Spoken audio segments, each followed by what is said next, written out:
ఏంటి 50% వరకు తగ్గింపా? అవును మరి, మన Gayatri Reddy silks weaver sale లో. ఏంటి మేకప్ లొకేషన్ లోనా? మీరు రావాల్సిన అవసరం లేదమ్మా. ఈ ప్రోగ్రామ్ కి కొత్త హీరోయిన్ పెట్టారు. అవునమ్మా, మమ్మల్ని ఆవిడ దగ్గరికి వెళ్ళమని ప్రకాష్ గారు చెప్పారు. వాట్? నా బదులు కొత్త హీరోయిన్ పెట్టారా? ఎగ్జాక్ట్లీ. ఆ makeup out out out out. మీరు వెళ్ళొచ్చు, వెళ్ళండి. Come on, hurry up, hurry up, hurry up. Prakash, అది కాదు ప్రకాష్, ఇది చాలా అన్యాయం. No, not at all. నీ ఎంట్రీతో నీ ముందు హీరోయిన్ అవుట్. ఇప్పుడు నువ్వు ఈ లైన్ లో ప్రతి వాళ్ళకి తప్పని పరిస్థితి ఇది. మార్కెట్ ని బట్టి మనం ఫాలో అయిపోవాలి. ఎక్కడ క్రేజ్ ఉంటుందో అక్కడ పోయిట్రీ ఉంటుంది. నువ్వు చాలా స్వార్థపరుడివి. No, hey, I'm a businessman. నేను స్వార్థపరుణ్ణైతే ఇంత అందం అందుబాటులో ఉన్నా ఏనాడు నిన్ను కనీసం టచ్ కూడా చేయలేదు.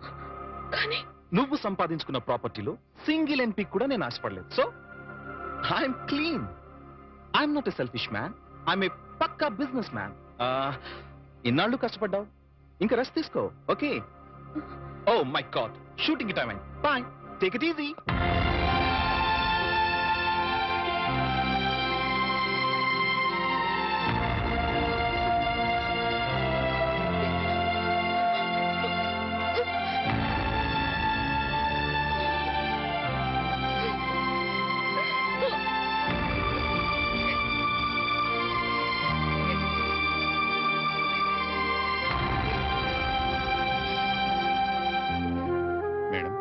ये आपकी गाड़ी की चाबी है। मुझे नई हीरोइन का पास नौकरी मिली है। शूटिंग नहीं तो मैं पागल हो जाता हूँ। मैं चलूंगा।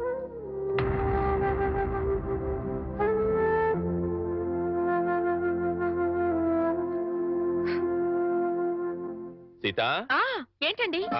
మామయ్య, మనందరం కలిసి నార్త్ ఇండియా టూర్ కి వెళ్తున్నాం. మేమెందుకయ్యా, మీరు వెళ్ళండి. అదేం కుదరదు. ఎక్కడికి వెళ్ళినా అందరం కలిసే వెళ్ళాలి. అది కాదయ్యా, నాకు వేరే పనులున్నాయి. అందుకని బాబుని తీసుకుని మీరు సరదాగా వెళ్ళరండి. ఏమంటావే? మీ మాటే నా మాట అంటాను. నువ్వేమంటావు? మీ మాటే నా మాట మరి అంటాను. నువ్వేమంటావు? బస్సు బయలుదేరుతుందంట. బాబు సిద్ధంగా ఉన్నాడు అంటాను.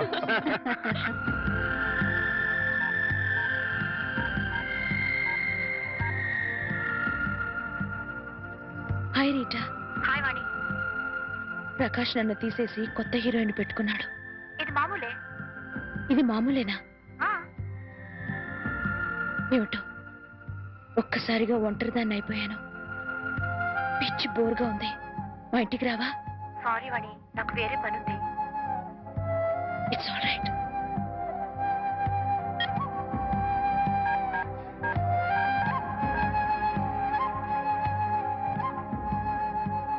हाय रति. हाँ, मैं बिल्कुल अकेली हूँ. आज शूटिंग भी नहीं. मुझे बहुत बोर लगती है. तुम मेरे घर आओ ना. क्या नहीं आ सकती हो? ओह, शूटिंग जा रही हो. अच्छी बात.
హాయ్ వాణి, కమ్ కమ్ కమ్ కమ్.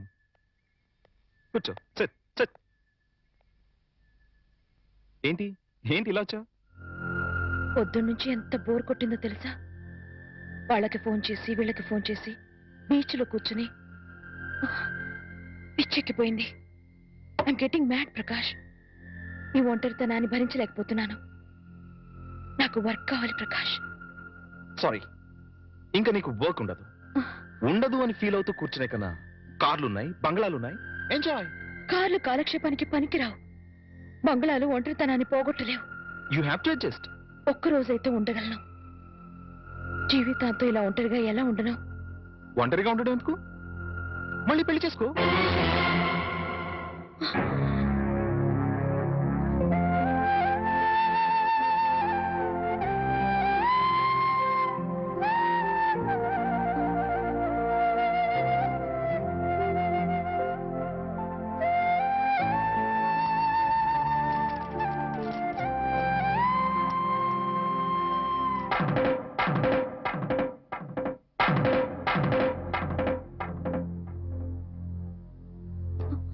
పొద్దునుంచి అత్తయ్య మామయ్య కనిపించడం లేదు, ఎక్కడికి వెళ్ళారు?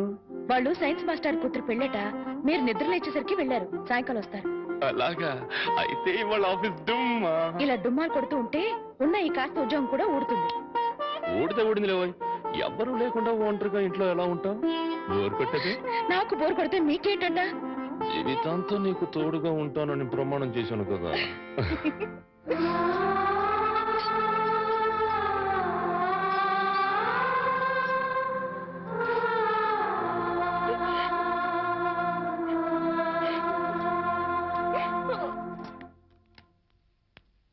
గురుజీ ఉత్తరం రాసి పెట్టండి. నేను నీకు రాసి పెట్టమంటారా? నువ్వే రాసిపోయాడో? నేను రాస్తే నేనే వెళ్ళి చదవాలి. అంత బ్యాడ్గా ఉంటుంది మన రైటింగ్. రాయండి ప్లీజ్. చెప్పాడు. ప్రియమైన మామయ్యకు, ఇక్కడ మేమంతా క్షేమంగా ఉన్నాము, మీరంతా అక్కడ క్షేమం అని తలుస్తాను. రాశారా? కనపట్ల. ఇక్కడ మేమంతా ఆరోగ్యంగా ఉన్నాము, అక్కడ మీరంతా ఆరోగ్యంగా ఉన్నారని తలుస్తాను. ఇప్పుడే కదా చెప్పావు, మళ్ళీ అదే ముక్క చెప్తావుటి?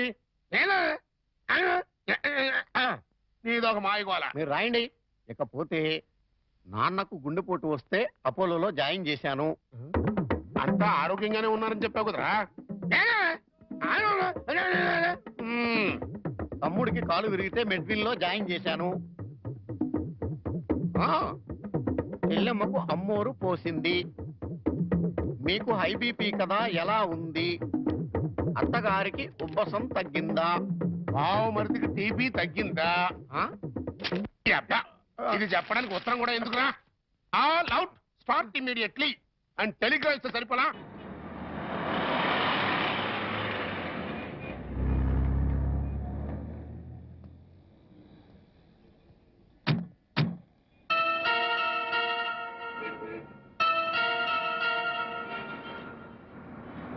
మీరు ఆఫీస్లో ఉండండి, నేను ఇప్పుడు వచ్చేస్తాను. అలాగే సార్, ఉంటాను. వాణి, అంకుల్ మీరు ఇక్కడ? ఆఫీస్ పని మీద బొంబాయి వచ్చాను. సడన్ గా నువ్వు ఇక్కడ కనిపిస్తే అంతా బాగున్నారా? ఇంకా బతికే ఉన్నారమ్మా. అంకుల్. అవునమ్మా, నువ్వు వెళ్ళిపోవడంతో ఎప్పుడూ చలాకీగా ఉండే నీ భర్త ఒక్కసారిగా కుంగిపోయాడు. నలుగురు పెళ్ళాం లేచిపోయిందని గేలి చేస్తుంటే ఆ బాధను మనసులో దాచుకోలేక, బయటికి కక్కలేక నరక యాతన అనుభవించాడు. ఇక మీ నాన్న కన్న కూతుర్నే క్రమశిక్షణలో పెట్టుకోలేదు, వేలాది మంది విద్యార్థుల్ని క్రమశిక్షణలో పెట్టే అర్హత నాకు లేదని ఆ ఉద్యోగానికి రాజీనామా చేశాడమ్మా. మీ అమ్మ సరే సరే, అన్న కూతురు అత్తారింటికి వెళ్ళిందంటే ఏ తల్లైనా సంతోషిస్తుంది, కానీ అత్యాశలకు పోయి లేచిపోయిందంటే ఏ తల్లి మాత్రం సంతోషిస్తుంది చెప్పు. నిద్దట్లో కూడా నువ్వు గుర్తొచ్చి, నువ్వు చేసిన పని గుర్తొచ్చి తెల్లవార్లు ఏడ్చేదట. ఇక నీ బిడ్డ, వాడు ఆకలితో ఏడుస్తున్నాడు, అమ్మ కోసం ఏడుస్తున్నాడు, వాడు చెప్పలేడు, అవతల వాడికే అర్థం కాదు కదమ్మా. ఎందరు ఎంత అవహేళన చేసినా ఆ ఇంట్లో నవ్వుల్ని తన బోసి నవ్వులతో బతికించాడు. తన బోసి నవ్వులతో బతికించాడు. నేను తప్పు చేశాను అంకుల్. చెయ్యరాని తప్పు చేశాను. నన్ను క్షమించండి అంకుల్.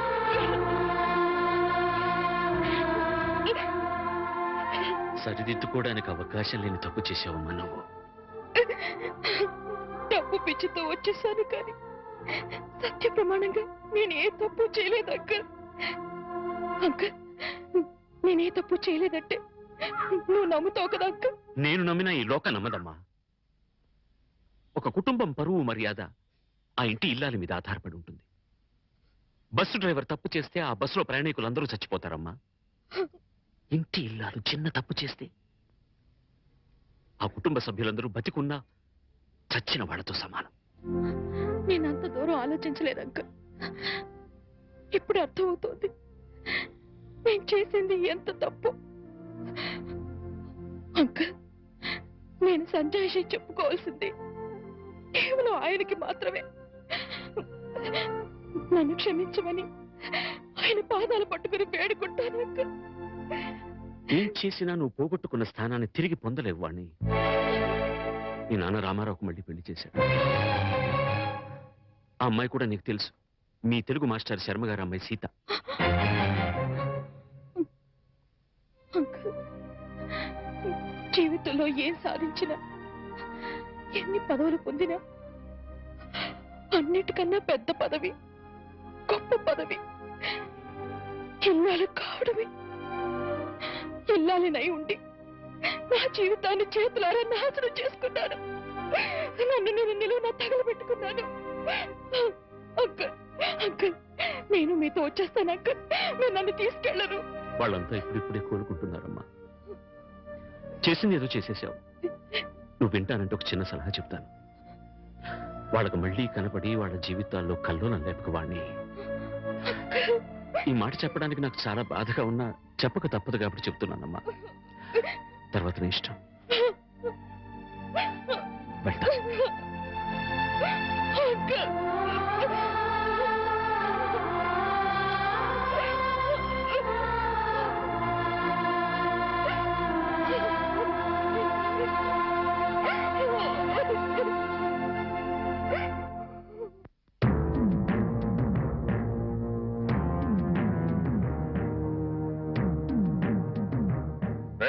ఇంట్లో అద్దెకుంటు నువ్వేనా? నేను అద్దెకుంటలేదు, నేను ఇంటి ఓనండి. నువ్వే ఓనర్ గ్యారంటీ ఏంటి? నీకు ప్రూఫ్ కావాలా? అవును. నాతో రా.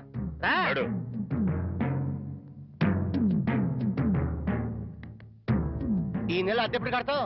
కడతాను రా. మా రౌడీ గారు వస్తే నీ ఒంటి కట్లు కడతాను రా. అద్దెడితే సిలిండర్ వేసి ఇస్తావేంటి? అదేగా కడతా, తప్పకుండా కడతా. హెడ్ తాకట్టు పెట్టాను సరే కడతా. సరేనా? కడతా కదా.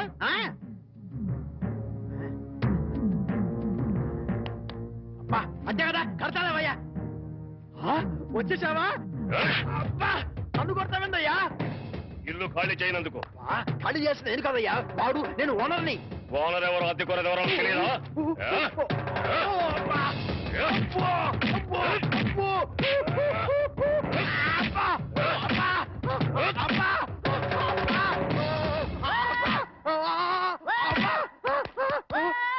ఆడెళ్ళిపోయి చాలాసేపు అయింది. మనతో పెట్టుకుంటే రంగు పడుద్ది. పడిందిగా. అది.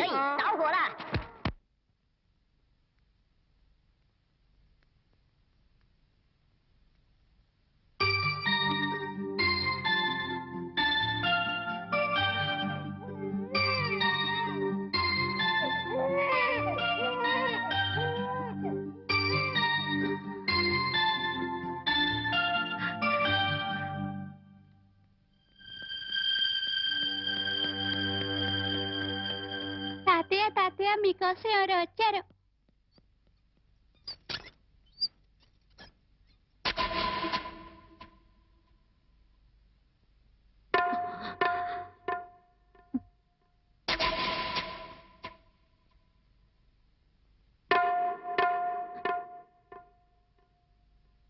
ఎవరమ్మా నువ్వు?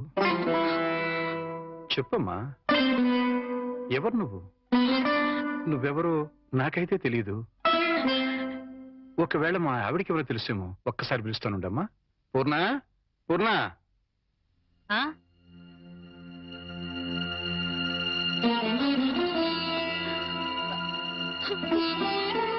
ఎవరమ్మా నువ్వు అంటే సమాధానం చెప్పడం లేదు. ఈవిడి గారు ఎవరు నీకెవరో తెలుసా? నాకు తెలీదండి, ఎప్పుడు చూసిన గుర్తు కూడా లేదు. అమ్మా, నన్ను అలా పిలవకమ్మా. నన్ను అలా పిలిచే హక్కు నా కూతురు సీతకొక్కదానికే ఉంది. నీకేం కావాలి? ఏమిటే చూడబోతే ఆవిడ చాలా ధనవంతురాల్లో ఉంది. ఏదో కావాలని నీ పెంకుటింటి ముందు నిలబడి అడగాల్సిన కర్మ ఆవిడకేం పట్టిందే? ఆ? చూడు, ఆవిడ కట్టుకున్న చీర చూడు. నీ జీవితంలో ఎప్పుడైనా అంత ఖరీదైన చీర కట్టుకున్నావా? ఏదో సంసార పక్షంగా సగటిల్లాలుగా బతికేస్తున్న నీ ఇంటికి అంత గొప్ప ఆవిడ ఎందుకు వస్తుంది? ఎవరిదైనా అడ్రస్ కనుక్కోవడానికి వచ్చి ఉంటుంది. అంతే కదమ్మా? మాట్లాడమ్మా, మాట్లాడితే కదా నువ్వెవరో తెలిసేది. మాట్లాడకుండా ఉంటే ఎలా తెలుస్తుందమ్మా? ఒకవేళ మీ దగ్గర చదువుకున్న అమ్మాయేమో, గుర్తు తెచ్చుకోండి. కాదే, నా దగ్గర చదువుకున్న వాళ్ళకి చదువుతో పాటు సంస్కారం, క్రమశిక్షణ కూడా ఉంటాయి. ఈవిడి గారిని చూస్తుంటే ఆ రెండూ ఉన్నట్టుగా లేవు. అందుకని ఈవిడ నా శిష్యులు కూడా కాదు. చూడమ్మా, మా అమ్మాయి గుడికెళ్ళే టైం అయింది. నిన్ను చూస్తే మా అల్లుడికి నీకు సంబంధం ఉందని అనుమానపడే అవకాశం ఉంది. దయచేసి ఇక్కడి నుంచి తొందరగా వెళ్ళిపోమ్మా.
ఏంటి ఇక్కడికి తగలబడ్డావు? నా బాబుని ఎత్తుకుపోదావనా? మా ఆయన్ని లేపుకుపోదావనా? నా ఇంటికి వచ్చినా మా వారితో మాట్లాడినా నరికి పోగులు పెడతాను. సీత, నా మాట కాస్త వింటావా? ఏంటే నీ మాట వినేది? నీలాంటి బజారు దాని మాటలు వినాల్సిన అవసరం నాకు లేదు. ఏ మొహం పెట్టుకుని ఈ ఊరికొచ్చావే? సిగ్గులేని జన్మ, ఎందులో పడి చావాల్సింది. చిచి.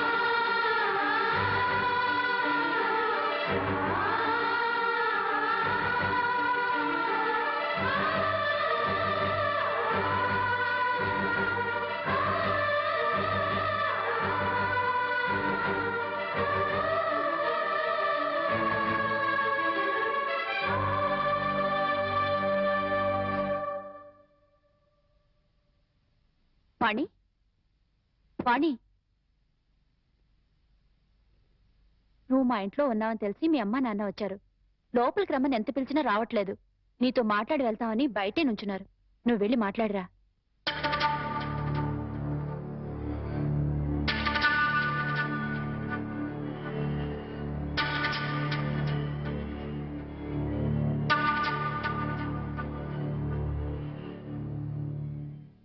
ఇంటి దగ్గర నువ్వెవరో తెలియనట్టు మాట్లాడి ఇక్కడికి ఎందుకు వచ్చారా అని ఆశ్చర్యపోతున్నావమ్మా?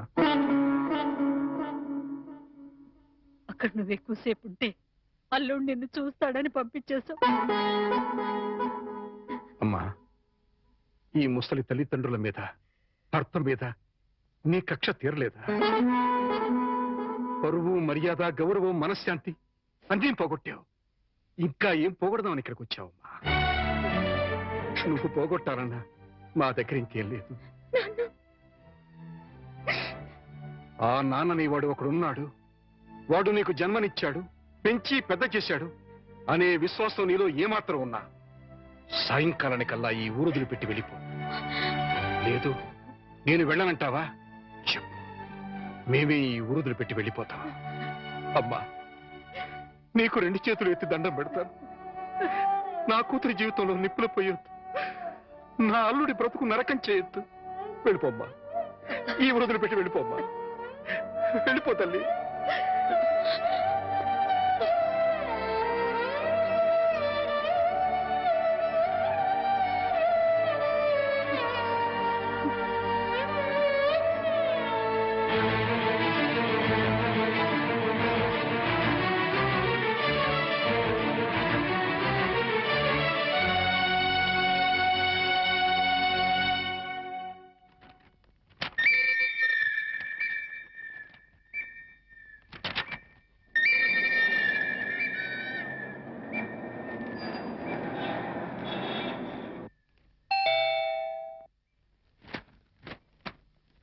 ఎవరు?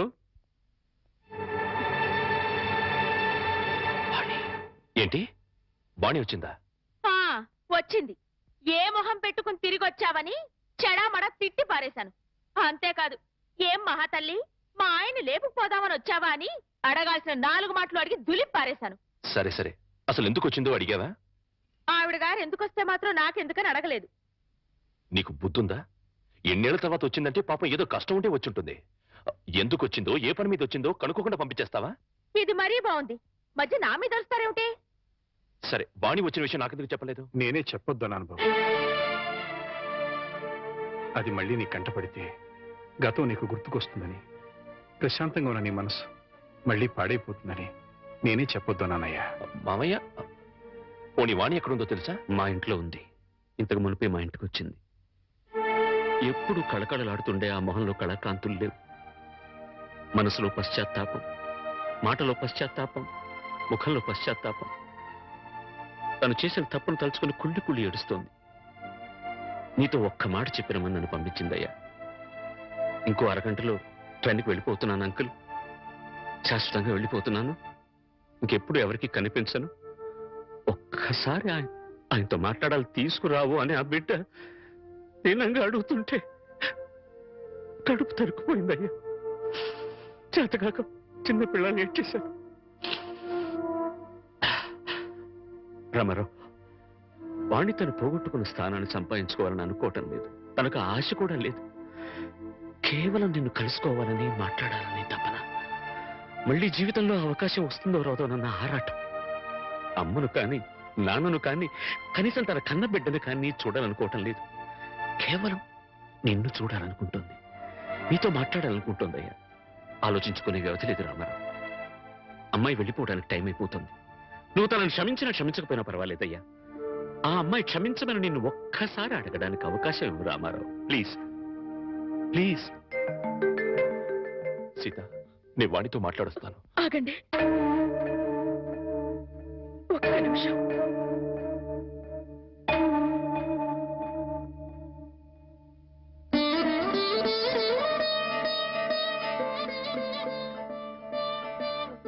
ఆడవాళ్ళు ఎవరొచ్చినా పసుపు కుంకుమ పెట్టి పంపడం ఈ ఇంటి ఆనవాయితీ.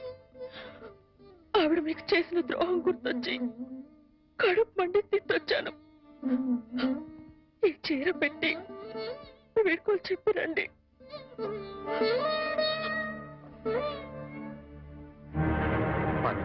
వాణి ఎక్కడ? ఆ గదిలో ఉంది. వెళ్ళిపో.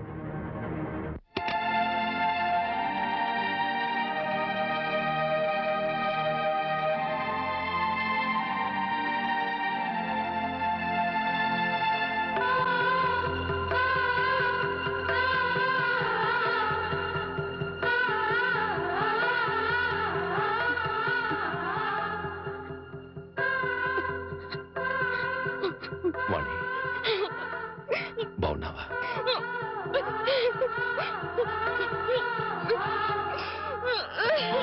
వాణి, వాణి, ఏమిటిది?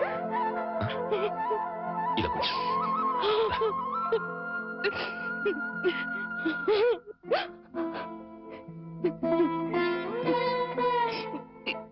ఏమండి, మీతో ఎంతో మాట్లాడాలని ఉందండి, కానీ ఇప్పుడు నాకు టైం లేదు.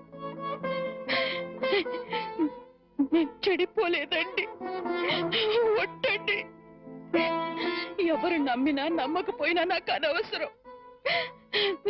మీరు ఒక్కరు నమ్మితే నాకు అదే చాలండి. నమ్ముతున్నారు కదా?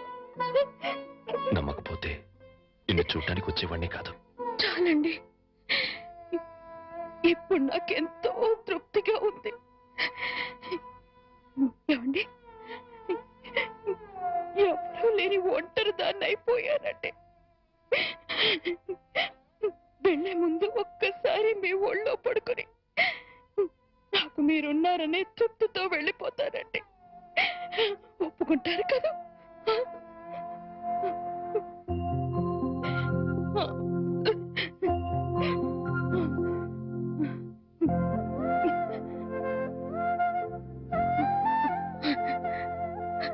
వాణి, ఇంటికి వెళ్దాం పద. అందరూ లేచిపోయిందని నిందలు వేసిన అవేమీ పట్టించుకోకుండా మళ్ళీ నన్ను మీ జీవితంలోకి ఆహ్వానించే పెద్ద మనసు మీకున్నా వచ్చే అర్హత నాకు లేదండి. కార్లు, బంగ్లాలు, నగలు, కోట్లు కావాలన్న పిచ్చిలో వాటన్నిటినీ మించిన మిమ్మల్ని వదిలి వెళ్ళిపోయానండి. నా జీవితాన్ని నేనే నాశనం చేసుకుంటాను.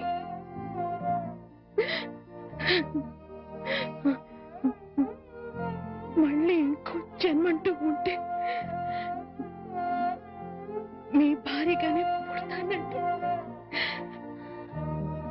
ఆ జన్మలోనైనా అందరూ మెచ్చుకునే భార్యగా జీవితాంతం మీతో కలిసి జీవించాలని కోరుకుంటున్నానండి. ఇక హాయిగా వెళ్ళిపోతానండి.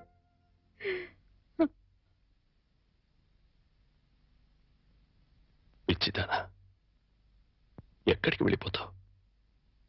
అప్పుడు ఇప్పుడు ఎప్పుడు నా హృదయంలో నీ స్థానం ఒక్కటే. పదమన్నింటికి వెళ్తాం. అక్కడ అందరూ కలిసి ఉండొచ్చు. సీత నేను ఒప్పిస్తాను అన్నట్టు సీత నీకు చీర పంపించింది. ఇదిగో చూడు వాణి, సీత నీకు చీర పంపించింది. వాణి, వాణి, వాణి, వాణి.